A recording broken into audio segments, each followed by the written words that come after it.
Let us start with exercise 1.3. Question number 1 is prove that root 5 is irrational. But before starting this exercise, we need to study one theorem first. And the theorem is theorem 1.3, that is, let p be a prime number if p divides a square, then p divides a, where a is a positive integer. The statement of the theorem is explaining that कि p is a prime number, p कोई एक prime number है और अगर p कोई number के square को divide करता है where a is the positive number. यहाँ पर जो a है ये कोई भी एक पॉजिटिव नंबर है। अगर p जो कि प्राइम नंबर है अगर वो उस a स्क्वायर को डिवाइड करता है तो p जो है a को भी डिवाइड करेगा। Okay, for example like 2 is a prime number. Prime number को हमने ले लिया 2 और एक a है उसका स्क्वायर हम करेंगे। सपोज मैंने a लिया है 4 और 4 को अगर मैंने स्क्वायर किया तो ये आया 16। इसका मतलब bye theorem 1.3 if p divides a square, मतलब अगर 2 जो है वो 16 को डिवाइड करता है then p will divide a also, means p is 2 will divide 4 also. Understood? That means if p is factor of a square then p is factor of a also. अगर p a square का कोई factor है, अगर p a square को divide करता है तो p जो है वो a को भी डिवाइड करेगा। और इस बेसिस पर हम लोग ये प्रूफ करेंगे कि रूट 5 जो है वो इर्रेशनल है। Now come on, let us start with the question. Proof that root 5 is irrational. So इस तरह के क्वेश्चन को हम लोग कॉन्ट्राडिक्शन मेथड से सॉल्व करेंगे। Now what do mean by contradiction method?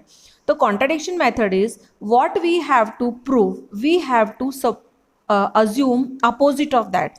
जैसे मुझे यहाँ पर रूट 5 को इर्रेशनल प्रूफ करना है तो मैं कंसिडर करूंगी कि रूट 5 क्या है, रैशनल है। And we will prove the question and at the end of the question what we have assumed will be wrong. Understood? So such method is called contradiction method. Now let हमें इसको irrational proof करना है root 5 को, तो I will consider कि let root 5 is rational. Okay? If root 5 is rational, I can write root 5 in the form of numerator upon denominator. मैं इसको numerator upon denominator के फॉर्म में लिख सकती हूँ। Where a and b are co-prime numbers. Now what do you mean by co-prime numbers? So see here, the concept of co-prime number is which numbers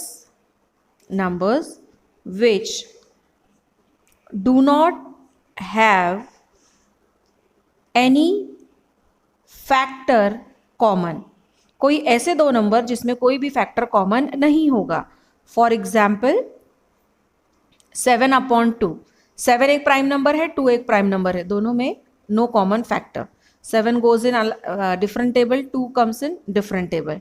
like 5/3 और 3/5 both are coprime. Okay, दोनों prime भी है and they have no common factor in that. Such numbers are called coprime numbers. तो यहाँ पर हमने मान लिया कि root 5 is what, a upon b, where both this a and b are coprime numbers. That means दोनों में कोई भी कॉमन फैक्टर नहीं होगा।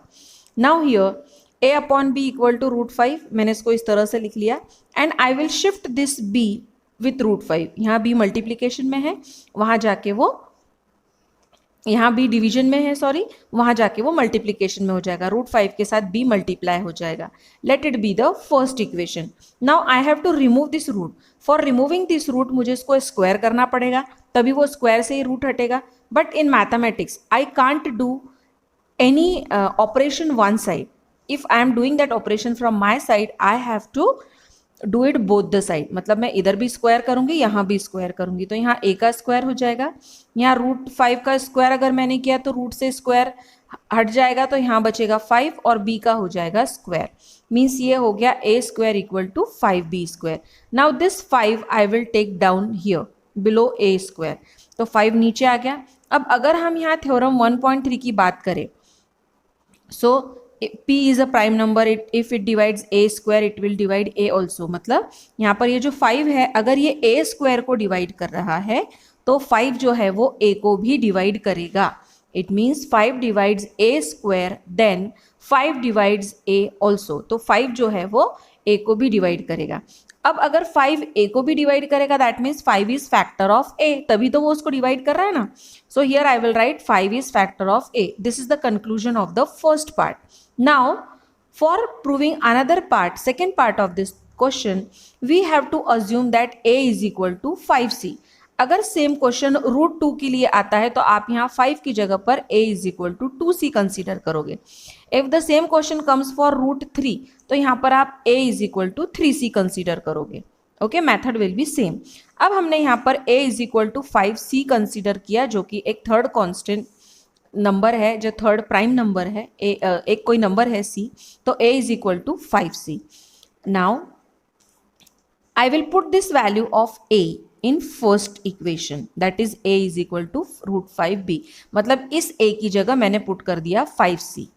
ओके, तो ये हो गया 5c is equal to root 5 as it is, b as it is. Again I want to remove this square root. To remove this square root I have to square it both the side. तो मैंने इधर भी पूरे का square किया और यहाँ भी पूरे का स्क्वायर किया। जब ये 5 का स्क्वायर होगा तो ये 25 हो जाएगा। c का स्क्वायर c स्क्वायर, रूट 5 का स्क्वायर 5 और b का square b square. And again I will take this 5 below 25 और I can directly take this 25 also below b square. Okay, so 25 upon 5, when cancellation will be there तो 5 1 जा 5 5 जा, means ये आ गया 5c square is equal to b square. और ये वाला 5 जो है मैं यहाँ b स्क्वायर के नीचे ले लूँगी। अगर मैं यहाँ 25 डायरेक्टली 5 के नीचे लेती तो मुझे ये एक स्टेप और मेरी कम हो जाती, राइट। आप वैसे भी कर सकते हो। c square is equal to b square, ये अपॉन 5 हो गया। अब again by theorem 1.3, if 5 divides b square, अगर 5 b स्क्वायर को डिवाइड करता है तो 5 जो है वो b को भी डिवाइड करेगा। So same I have written here, if 5 divides b square then 5 will divide b also, 5 will divide b also. और अगर 5 b को डिवाइड कर रहा है इसका मतलब 5 जो है वो b का फैक्टर है, तभी तो वो उसको डिवाइड कर पा रहा है। तो आई will right here 5 is factor of b. It's the second part. In first part I wrote 5 is factor of a. In second part I am writing 5 is factor of b. और अगर 5 जो है वो a और b दोनों का factor हो गया तो यहाँ तो ये जो हमने जो को प्राइम वाला कंसेप्ट अज्यूम किया था वो तो फिर गलत हो गया, क्योंकि को प्राइम नंबर के हिसाब से a और b में कोई भी कॉमन फैक्टर नहीं होना चाहिए। और यहाँ प्रूवमेंट में तो ऐसा आ रहा है कि 5 is factor of a and 5 is factor of b।